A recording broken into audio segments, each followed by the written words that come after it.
Greetings and salutations, everyone. I am, as always, darthdevious, bringing you another video review. This time, the Robots in Disguise Cliffjumper. Now, originally, I was not going to get him because I am getting a first edition, but I figured, what the hell, I'll get him. And when I do get my first edition one, you can read his tech specs if you want, I'll do a nice comparison video for you guys. Okay, and you can read his bio if you want. You can pause it. See him on the back here.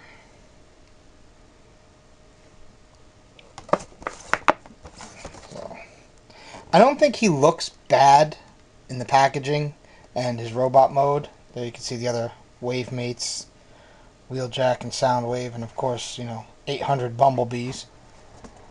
What I really think is that both versions of him have their pluses and minuses. So I'm really looking forward to getting my first edition in the future so I can compare these two. Because most people are going to end up with this Cliffjumper in their collection because of what happened with the first edition figures. So that's it for this. Standard Prime packaging. So we'll just get him out of the package and show you what he looks like. Okay, here's Cliffjumper out of his package. And as you can see, he's a nice little muscle car. Very reminiscent of a Dodge Challenger or something along those lines. It's got some decent details, Nice painted blue headlights. Grill's done nice. Rubbery horns on the front. Pipes are painted on both sides. That's nice. Back end's painted nicely. Now, I'm not going to make comparisons to the first edition. I'll save that for when I actually get the first edition in my hand and I could compare the two side by side and do a more comprehensive review of the two of them together and show the differences. Honestly, I'll say this right now, this version isn't bad. Yeah, it has its flaws. I know the first edition has its flaws, so they both have positives and they both have negatives. So when I get that, I'll do a video on that. For this, we're just going to concentrate on this. So you can see the bottom. You can see some of the robot parts, but since he's a car, you really can't see him in car mode. I don't like this. I think this peg hole really detracts from the whole thing. I mean, yeah, you can take this weapon and plug it in there. Or you can put it up on the roof. They both look ridiculous like that, but Anyway, I do have something cool for this that I'll show you when he's in robot mode. Those of you who are friends with me on Facebook probably already saw it because I posted pictures of it yesterday. So, we'll get to that. So right now, we'll get him into robot mode and move on from there. Be right back.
Okay, here's Cliffjumper in his robot mode.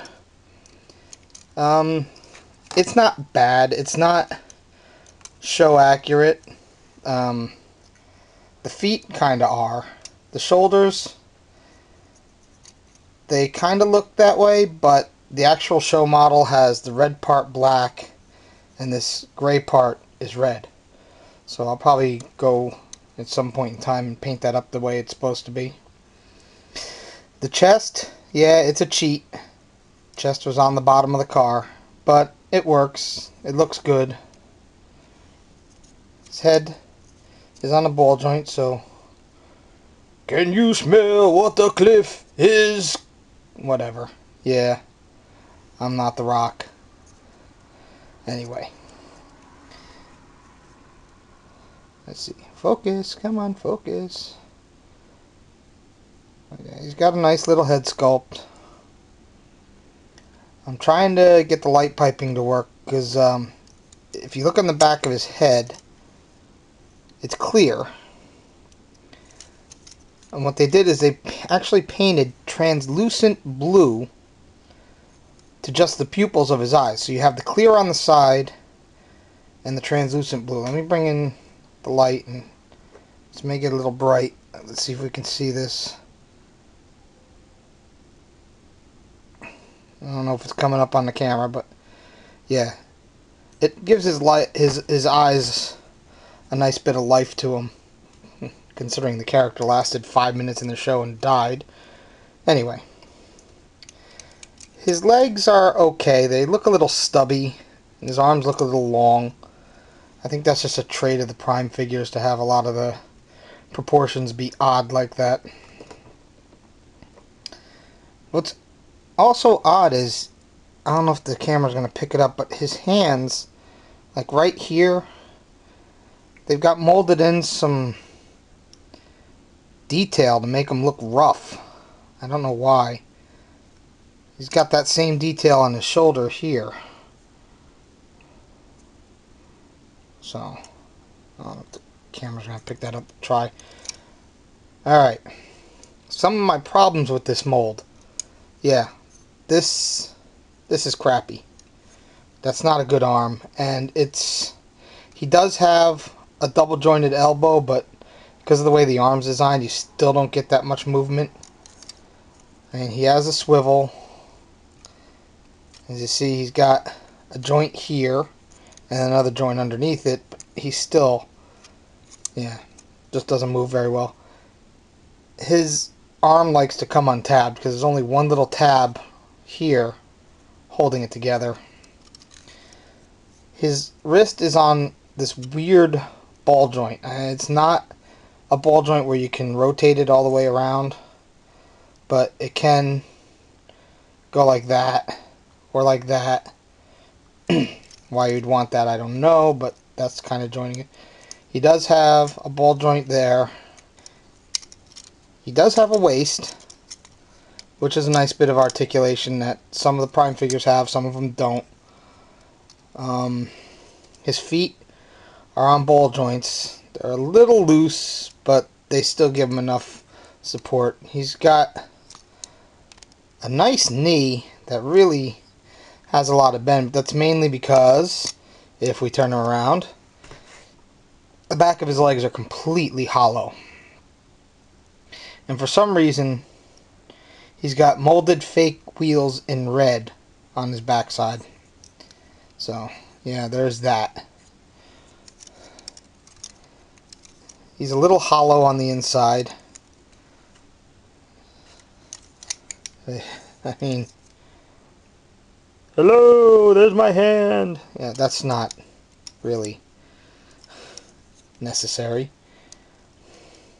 So, question is he worth getting?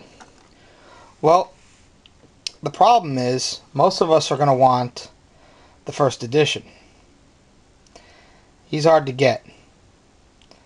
If you didn't know somebody who could get you one before Hasbro canceled the line, you're probably not going to get one without paying ridiculous prices on eBay.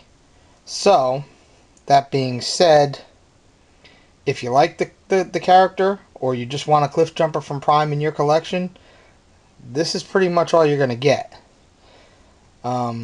He's at all the major retails now. I mean, I got this one at Target, and they had plenty, so it's not like you're going to be scrounging for him.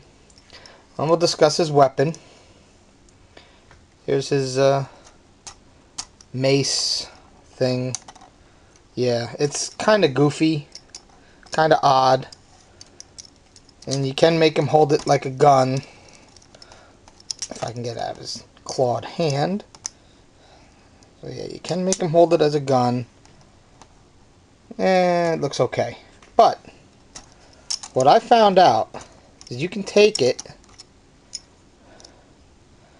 Alright, you can take it, and it's not going to do it now. It's going to not cooperate. There we go. Pop these two parts in half.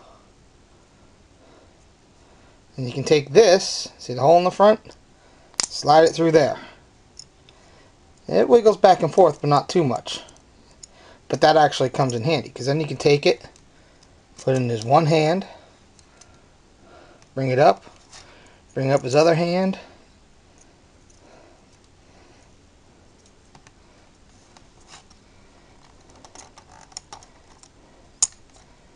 come on, cooperate. This figure is very fiddly at times. And yeah, he can...